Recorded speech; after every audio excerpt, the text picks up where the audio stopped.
Welcome back दोस्तों। तो आज की इस वीडियो में मैं एक्सप्लेन करने वाला हूँ that time I got reincarnated as a slime का सीजन 4। तो जैसा कि सीजन 3 के बाद रिमुरु टेम्पेस्ट एक पावरफुल डीमन लॉर्ड बन चुका था और उसका किंगडम टेम्पेस्ट अब तक एक स्ट्रॉन्ग नेशन बन गया है। लेकिन जैसे जैसे उसकी पावर बढ़ने लगती है वैसे वैसे उसके एनिमी भी बढ़ने लगते हैं। इसी वजह से सबसे बड़ा थ्रेट आता है ईस्टर्न एम्पायर से। सीजन 4 में आपको मिलेंगे नए कैरेक्टर्स और हर कोई अपनी स्ट्रेटेजी के साथ आता है, जिसकी वजह से रिमुरु को हर बार प्रूव करना पड़ता है कि वो सिर्फ पावरफुल नहीं बल्कि इंटेलिजेंट भी है। साथ ही साथ टेम्पेस्ट की ग्रोथ भी कंटिन्यू बढ़ती है, ट्रेड भी बढ़ते हैं, अलायंस बनते हैं और रिमुरु धीरे धीरे एक वर्ल्ड लेवल लीडर बनने लगता है। सीजन 4 में हमें देखने को मिलेगा एक सिंपल स्लाइम की जर्नी जो अब तक का एक ऐसा रूलर बन चुका है जिसको पूरा वर्ल्ड इग्नोर नहीं कर सकता। एपिसोड 1 की शुरुआत टेम्पेस्ट सेंट्रल सिटी ऑफ रिमुरु का सीन दिखाते हुए होती है। मैंसन के अंदर की तरफ सूना हड़बड़ी में भागते हुए कहीं जा रही होती है। साथ ही साथ उसके हाथों में एक लाल पाउच होता है। यहाँ तक कि वो रिमुरु की तलाश कर रही थी पर वो उसको कहीं भी नहीं मिल रहा था। फिर वो एक कमरे में आकर देखती है जहाँ पर शियोन और डियाब्लो थे। फिर वो उन दोनों से सवाल करने लगती है, क्या तुम दोनों में से किसी ने मास्टर रिमुरु को देखा है? जिस सवाल का जवाब देते हुए डियाब्लो अपनी एक्टिंग को शुरू करते हुए कहा, अफसोस आज मैंने उसे एक बार भी नहीं देखा। जो सुनकर शियोन निराश होते हुए कहती है, मैं समझ गई मास्टर रिमुरु तुम कहाँ पर हो? फिर यहाँ से कट होकर एक जगह की तरफ आ गया था जहाँ पर हम रिमुरु को देख पाते हैं जो एक दरख्त की पीक पर था और वो वहाँ से अपने सिटी को देखते हुए कह रहा था, खैर ये सचमुच में बड़ा होता जा रहा है ना? और हमारे मोस्टर फेडरेशन टेम्पेस्ट का फाउंडेशन सेरेमनी जबरदस्त रूप से कामयाब रही। इसकी शुरुआत एक छोटे से गोब्लिन विलेज से हुई थी और वहाँ से हम धीरे धीरे एक एक कदम आगे बढ़ते हुए एक विलेज से सिटी बने और हमारा ग्रुप भी बढ़ता गया। साथ ही साथ कई अर्बन डेवलपमेंट प्रोजेक्ट चल रहे हैं जिसमें वह इंजन शामिल है जहाँ टेस्टिंग शुरू हो गई है। मुझे उम्मीद है कि एक साथ रहने और खुशहाली का एक ऐसा रिश्ता बनाना जारी रखूंगा जहाँ इंसान और मोशन एक साथ मिलकर रह सके। जो सब बताने के बाद रिमुरु शिज़ू का फॉर्म लेने के साथ कहा, अब से मैं तुम पर भरोसा रखूंगा पार्टनर। जिस बात पर एग्री करते हुए ग्रेट सेज कहने लगा, तुम मुझ पर भरोसा कर सकते हो मास्टर। इसी के साथ हम कुछ दिनों के बाद का सीन देखते हैं। टेम्पेस्ट की सिटी की तरफ वो लोग काफी ज्यादा मजे कर रहे होते हैं। यहाँ तक कि वहाँ पर कुछ बंदे खेल भी रहे होते हैं। साथ ही साथ कुछ लोग अपने काम पर जाने लगे। दूसरी तरफ एक बंदा ओर्क से कह रहा होता है, तुमने कल मेरी काफी मदद की। जिस पर ओर्क बताता कि कोई बात नहीं, तुम मेरी मदद करो मैं तुम्हारी मदद करूंगा। सामने की तरफ एक ओल्ड गोबलिंग दो बंदों को बताता कि तो क्या हम कभी ड्रिंक्स के लिए बाहर चले? जिस बात से तब वो दोनों एग्री थे। तभी हम वहाँ पर रिमुरु को देख पाते हैं जो अपने टाउन का ब्यौरा ले रहा था, जिसको देखने के बाद वहाँ के सारे लोग उसे गुड मॉर्निंग करने लगे थे। जबकि एक बच्ची बताते कि आपका आज का दिन काफी अच्छा बीते मास्टर रिमुरु, जिसके लिए रिमुरु उसका शुक्रिया अदा भी करता है। तभी अचानक से कुछ बच्चे उससे टकरा जाते हैं। उन बच्चों को जो भागते देखकर वो उन्हें केयरफुल रहने के लिए कहने लगा, जिसके लिए वो बच्चे भी तैयार हो चुके थे। उसी वक्त टाकोयाकी का शॉप को ओनर रिमुरु को बुलाते हुए कहा, ये अभी अभी ग्रिल से ताजा निकला है, क्या तुम इसे टेस्ट करना चाहोगी और तुम इसे अपने साथ भी ले जा सकते हो? अब ये सुनकर रिमुरु काफी खुश हो गया था। फिर वो टाकोयाकी का मजा लेने लगा। तभी एक गोबलिन उनसे सवाल करता है, मास्टर रिमुरु क्या आप ये देखने आए थे कि आज सिटी में क्या हाल है? जिस पर एग्री करते हुए रिमुरु बताता है, आखिरकार इंस्पेक्शन करना भी काम का एक जरूरी हिस्सा है। इसी के साथ यहाँ सीन कट होकर इंस्ट्रक्शन साइट की तरफ आ गया था जहाँ पर रिकर्ड एक मैप को देखते हुए कह रहा था, ठीक है आज दोपहर इसे शुरू करते हैं। उसी वक्त वहाँ पर रिमुरु सबके लिए टाकोयाकी राते के साथ बताता है, ओए ये रहा लंच बॉक्स, प्लीज इसको सबके साथ शेयर कर देना, ठीक है? जिसके लिए गोबोकी उसका शुक्रिया अदा करता है और यहाँ पर काम चल रहा है मैजिक ट्रेन स्टेशन का। इसी के साथ रिमुरु के द्वारा लाए गए टाकोयाकी को समय बांट दिया गया था, जिसको खाकर वो काफी ज्यादा खुश हो जाते हैं। यहाँ तक कि रिमुरु गहरी गहरी सांस लेते हुए कहने लगा, लगता है हम यहाँ एक स्टेशन बनाने वाले हैं, है ना यार? इसे कहते हैं एक आदमी का सपना। उसको जो खुशी के मारे झूमता देखकर रिगड़ बोलता है कि ऐसा लगता है कि यूराजानिया स्टेशन की ये पोटेंशियल साइट भी तय हो गई है। उसकी इस बात पर एग्री करते हुए रिमुरु कहता है, ऐसा लगता है कि अंडर कंस्ट्रक्शन न्यू पैलेस की पहली मंजिल से जुड़ा हुआ है और केल्ड और बाकी सब अपनी पूरी कोशिश कर रहे हैं। टेम्पेस्ट और यूराजानिया साथ ही दूसरे नेशन आखिरकार ये सब मैजिक ट्रेन से जुड़ जाएंगे, है ना? जो सुनने के बाद रिगड़ कहा, न केवल आउटलाइन इंडिया बल्कि सिटी का कंस्ट्रक्शन वर्क भी स्मूथली रूप से चल रहा है, जिसकी वजह से नए पार्लियामेंट हाउस का कंस्ट्रक्शन वर्क भी ये पूरा होने के करीब है। उसकी ऐसी बातों को सुनने के बाद रिमुरु कहने लगा, अरे वाह ये तो हद से ज्यादा खर्चीली चीज है। इस पर एग्री करते हुए रिगड़ बताता कि हमें मास्टर रिमुरु की ग्रेटनेस के बारे में दूर दूर तक बात फैलानी चाहिए। उसकी इस बात पर रिमुरु का कहना है, खैर ये अच्छी बात है कि सिटी का डेवलपमेंट हो रहा है। तभी गोबरक्यू का भी कहना है, वैसे मैंने सुना है कि इंजन को भी लगातार डेवलप किया जा रहा है। उसकी इस बात पर रिमुरु कहता है, हाँ तुम सही कह रहे हो, मुझे खुशी है कि तुमने ये बात उठाई। हमने गाबिरू और बाकियों की रिसर्च फैसिलिटीज को केव के बाहर शिफ्ट कर दिया है और तो 95 फ्लोर पर जमीन के नीचे सिर्फ खास मेंबर्स के लिए एल्फ टैवरन भी खोल दिया है। जो सब कहने के बाद वो तीनों ईवल की तरह हंसने लगे थे। तभी दूसरी तरफ एक एडवेंचरर नशे की हालत में उन गार्ड से कह रहा था, ये डंजन आखिरकार क्या बला है? यहाँ हर तरफ एनिमी ही एनिमी है और मुझे कोई रेयर गियर भी नहीं मिल रहा है। तुम्हारा इरादा हमें इसे पार करवाने का तो बिल्कुल नहीं है, है ना? उसकी ऐसी बातों को सुनकर वो गार्ड उससे कुछ कहने ही वाला था, लेकिन वो एडवेंचरर उसका कॉलर पकड़ते हुए गुस्सा करने के साथ कहता है चुप रहो, यह तो बस एक धोखा है, तुमने तो बस एडमिशन फीस के नाम पर हमें लूट लिया है। छी, मैं तो भूल ही गया था कि मॉन्स्टर ऐसे ही होते हैं। उसकी ऐसी बातों को सुनने के बाद वो गार्ड काफी ज्यादा गुस्से में आ चुका था, लेकिन रिगुर उसे साथ रहने को कह रहा था। और यहाँ पर ये सब चल ही रहा होता है, तभी दूसरी तरफ हम बेनीमारू को देख पाते हैं, जो उन्हें देखते हुए कह रहा था क्या गड़बड़ है और यहाँ पर क्या हंगामा हो रहा है। बेनीमारू की आवाज को सुनने के बाद वो एडवेंचरर अभी उस पर गुस्सा करने ही वाला था, लेकिन उसकी शक्ल को देखने के बाद वो काफी ज्यादा घबरा जाता है, जिसके बाद वो वहाँ से दुम दबा के भाग गया। उसको यूँ भागते देखकर बेनीमारू कहने लगा आखिरकार उसे क्या हो गया। वहाँ के शोर शराबे को सुनने के बाद रेमरू वहाँ पर आते के साथ कहने लगा क्या बात है, क्या कुछ हुआ है। जिसका जवाब देते हुए रिगुर बताता है कि यह डंजन चैलेंजर्स के साथ एक समस्या है, वे शिकायत कर रहे हैं कि बार बार कोशिश करने के बाद वे सेकंड फ्लोर तक नहीं पहुँच पा रहे हैं। आजकल ऐसा बहुत हो रहा है। जो सब जानने के बाद रेमरू उससे माफी मांगते हुए कहता है क्या ऐसा है तो तुमको इसमें घसीटने के लिए मुझे माफ कर देना। इस पे रिगुर कह रहा था कोई बात नहीं, वह तो बस नेट पैकिंग कर रहा है। उसकी ऐसी बातों को सुनने के बाद बेनीमारू कहता है हारने के बाद उदास हो जाना काफी बुरा है। जिस बात का जवाब देते हुए रिमरू बोला फिर भी अगर ऐसा ही सिलसिला चलता रहा तो इसका असर हमारे कामकाज पर भी पड़ने लगेगा, हमें इस बारे में बात करनी पड़ेगी। उसके ऐसा कहते हैं यहाँ से इनकट होकर क्लासरूम की तरफ आ गया था, जहाँ पर हिनाटा बच्चों को पढ़ाते हुए कह रही थी एलिमेंटलिस्ट ऐसे स्पेशल विजार्ड्स होते हैं जो स्पिरिट्स पर अपना हुक्म चलाते हैं और उनके मैजिकल स्किल की एक स्पेशल क्वालिटी होती है। तो बताओ किसी का कोई सवाल है। जो सुनकर वहाँ के सारे बच्चों ने अपना हाथ उठा लिया था। तभी उन्हीं के बीच में हम रिमरू को देख पाते हैं, जो अपना हाथ उठाते हुए जोर जोर से चिल्लाते हुए कह रहा था कि मैं भी, मुझे भी पूछना है। उसी वक्त हिनाटा की भी नजर उस पर पड़ जाती है। साथ ही साथ वहाँ के बच्चे कहने लगे मिस्टर रेमरू आप यहाँ पर क्या कर रहे हैं। उन बच्चों के सवालों का जवाब देते हुए रेमरू कहने लगा मैं यहाँ पर इसी काम के लिए आया हूँ। जब वो ऐसा कह रहा था तभी हिनाटा उसके एकदम सामने आते हुए कहने लगी तुम यहाँ पर क्या कर रहे हो। उसकी ऐसी डरावनी बातों को सुनने के बाद वो काफी ज्यादा घबराने के साथ बोला कि मैं यहाँ इंस्पेक्ट करने आया हूँ। यहाँ तक कि वो अपनी बात को कंप्लीट कर भी पाता उससे पहले ही हिनाटा उसको बॉल की तरह पकड़ने के साथ बाहर फेंक देती है। हिनाटा को इतने गुस्से में देखकर वो बच्चे भी अपनी अपनी पोजीशन ले लेते हैं ताकि वो उन पर गुस्सा ना कर सके। जबकि दूसरी तरफ रेमरू अपना ह्यूमन फॉर्म ले लेता है। साथ ही साथ टिस उससे सवाल करने लगी क्या तुम ठीक हो।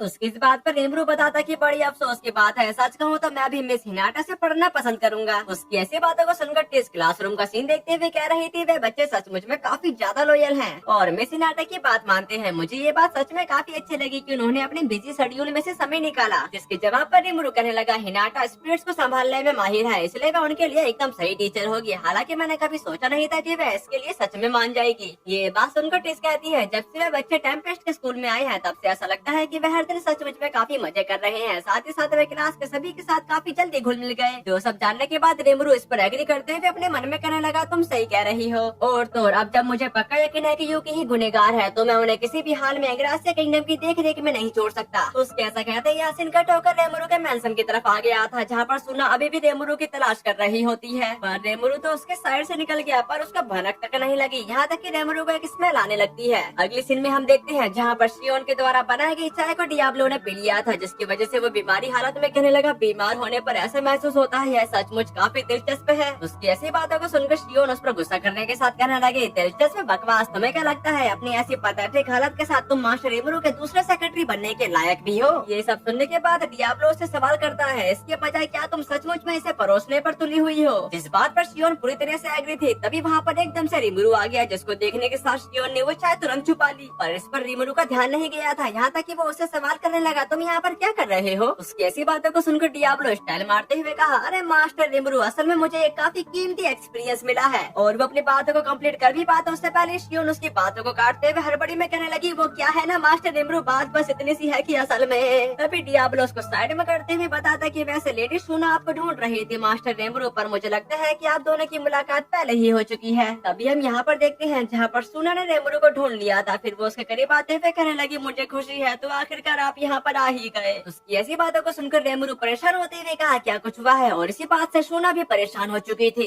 यहाँ तक कि हम इसके कुछ देर बाद का सीन देखते हैं जहाँ पर सुना ने एक नया स्नैक्स उसके सामने धर दिया था। अब ये देखने के साथ रेमरू काफी ज्यादा खुश होते हुए कहा कि ये एक नए तरह का स्नैक्स है, उफ ये तो काफी टेस्टी लग रहा है। तभी सुना बताते कि मैं चाहती हूँ कि आप ही सबसे पहले से आज मैं मास्टर रेमरू, इसलिए मैं आपको ढूंढ रही थी। इसके लिए रेमरू उसका शुक्रिया अदा करने लगा। फिर यहाँ से इनकट होकर किंगडम ऑफ इंग्रासिया की तरफ आ जाता है, जहाँ पर काफी बारिश हो रही थी। फिर हम गिल्ड हेडक्वार्टर्स की तरफ आते हैं, जहाँ पर यूकी कह रहा था तो फिर अब हमें क्या करना चाहिए। ऐसा लगता है कि डीमन लॉर्ड रेमरू का मुझ पर शक होने लगा है। अगर हो सके तो मैं सच में उस स्लाइम से दुश्मनी करने से बचना चाहूंगा। उसकी ऐसी बातों को सुनकर लैपलेस कहने लगा मुझे लगता है कि उसे छेड़ना काफी बेकार आइडिया था, है ना। जो सुनने के बाद कगाली कही, क्या हिनाटा ने 7 डेज कलंजी को उकसाकर उसे डीमन लॉर्ड रिमरू को खत्म करने के लिए नहीं कहा था, और क्या इसी वजह से तुम्हारी असलियत सामने नहीं आ गई। उसकी इस बात पर लाप्लेस बताता कि पक्का आपने कोई सबूत नहीं छोड़ा होगा, है ना बॉस। उसकी इस बात पर उसका बॉस बताना शुरू करता है, खैर मुझे लगता है कि मैंने जो कुछ भी किया वह सब उस दमराडा के जरिए किया, लेकिन क्योंकि मुझे मिस चीजू और उस स्लाइम के बीच के रिश्ते के बारे में पहले ही पता था, इसलिए मैं ईस्ट के उस मर्चेंट के साथ अपने ट्रांजैक्शन से इनकार नहीं कर सकता था।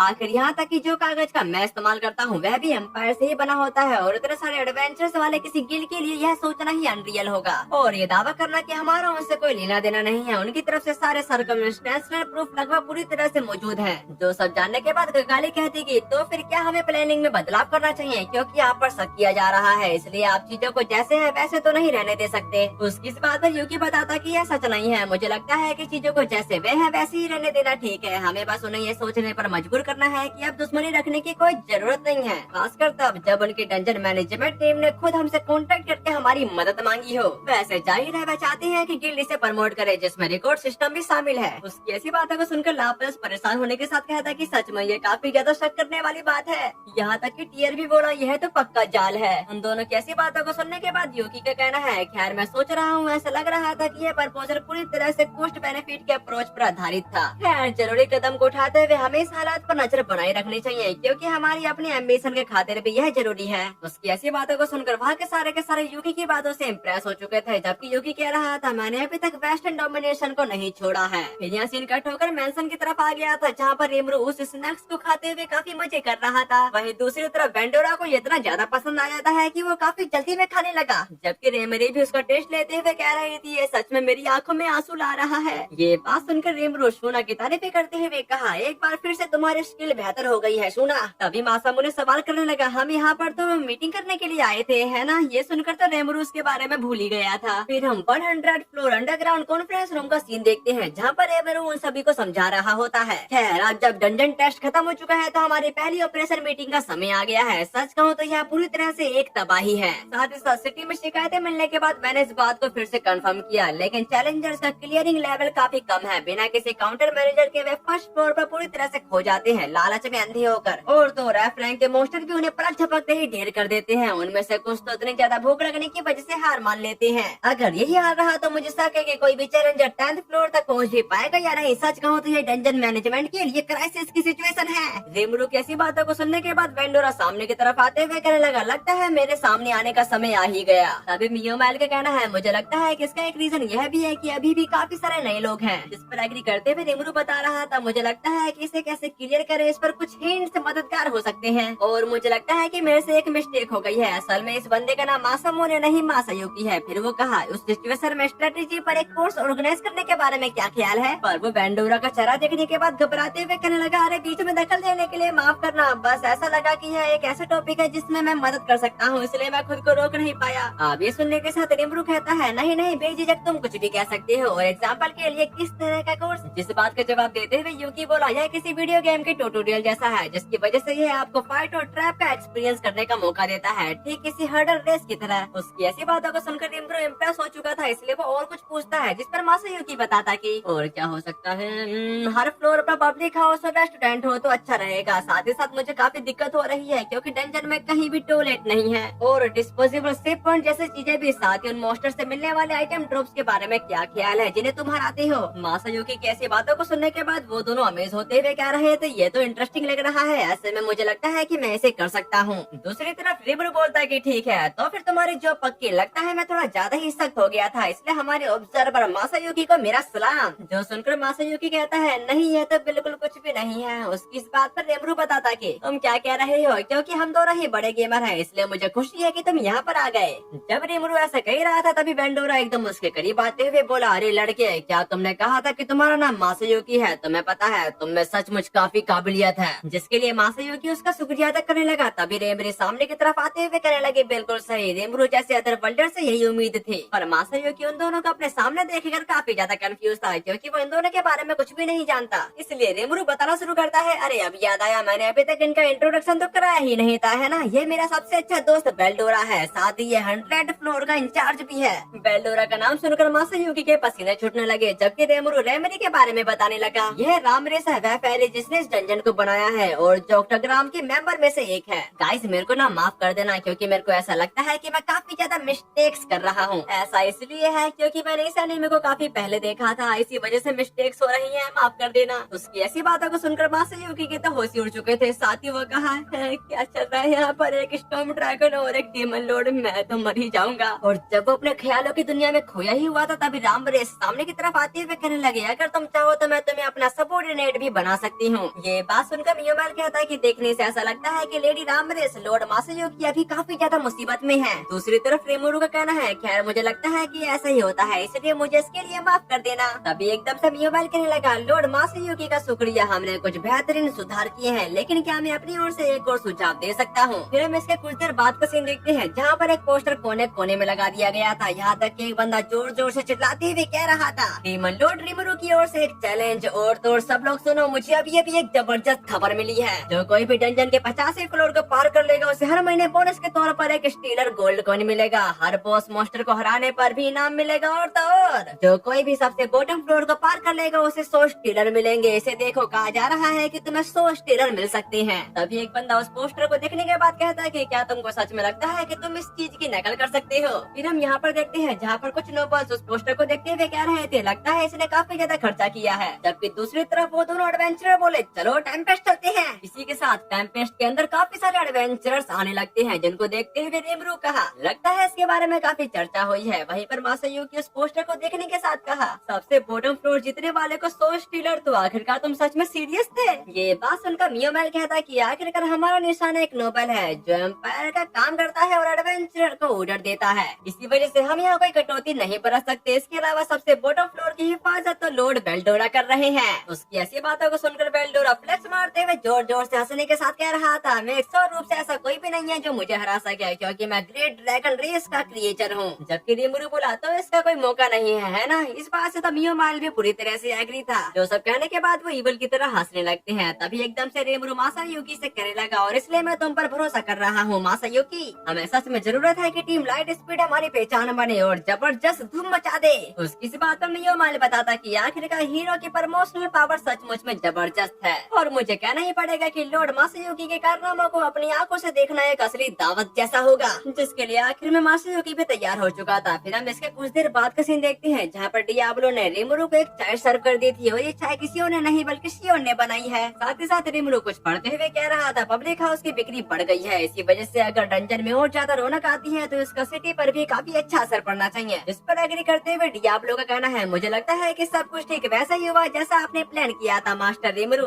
तभी वो चाय पीने लगा, जिसकी वजह से शियोन की दिल की धड़कन काफी ज्यादा तेज हो चुकी थी। दूसरी तरफ रेमरू उस चाय को पीने के बाद डियाब्लो से सवाल करता है, क्या तुमने चाय की पत्ती बदल दी है, क्योंकि इसका टेस्ट हमेशा से अलग लग रहा है। उसकी ऐसी बातों को सुनकर शियोन घबराते हुए कह रही थी, मैं इसे तुरंत बदल दूंगी। शियोन की ऐसी हरकतों को देखने के बाद रेमरू को याद आ जाता है कि उस समय इसी वजह से ऐसी हरकतें कर रही थी। फिर वो उससे कहा, क्या ये तुमने ही बनाया है शियोन? इस सवाल का जवाब शियोन नहीं दे पा रही थी, इसलिए डियाब्लो कहने लगा, मास्टर रेमरू मैंने कंफर्म किया है कि इसे पीना सेफ है। जो सुनकर रेमरू उस चाय को फिर से पीने के साथ कहता है कि ये तो काफी टेस्टी है, तुमने काफी बढ़िया काम किया है शियोन। ये सुनने के बाद शियोन काफी ज्यादा खुश होने के साथ कहने लगी, तुम्हारा बहुत बहुत शुक्रिया, मैं तुम्हारे लिए एक और कप बनाने जा रही हूँ। जो बताने के बाद वो खुशी से झूमते हुए वहाँ से चली जाती है। जिसके जाने के बाद डियाब्लो कहने लगा, तो फिर मुझे भी जाना चाहिए। पर रेमरू उसको वहीं पर रोकने के साथ बताता कि सोचने पर मुझे मालूम पड़ा है कि फालमूल से निपटने के बाद मैंने तुम्हें कभी कोई रिवॉर्ड नहीं दिया। उसकी ऐसी बातों को सुनकर डियाब्लो का कहना है, रिवॉर्ड के बजाय मेरी इकलौती इच्छा आपकी सेवा करना है मास्टर रेमरू। खैर मुझे लगता है कि मैं एक ऐसे सबॉर्डिनेट रखना चाहूंगा जिसे मैं छोटे मोटे काम सौंप सकूं। उसकी इस बात पर रेमरू बताता कि अरे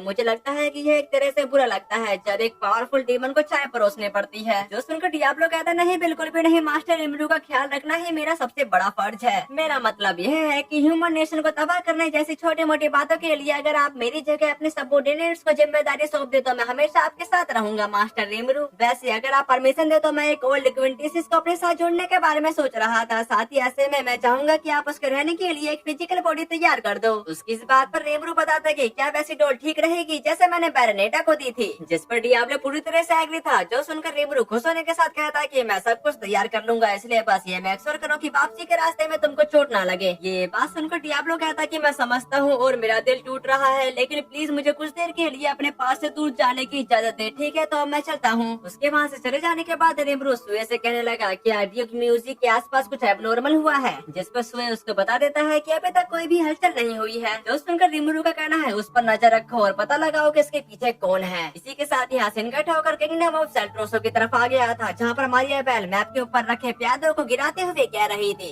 वेस्टर्न नेशन पर डोमिनेंस एस्टेब्लिश करने पर हम एक कदम दूर हैं और हम काफी लंबे समय से रोसो फैमिली के शासन की स्थापना की दिशा में काम कर रहे हैं। फिर वो आखिरी वाले प्यादों को गिराने के साथ कहने लगी, टेम्पेस्ट यह एक टेरिफाइंग कंट्री है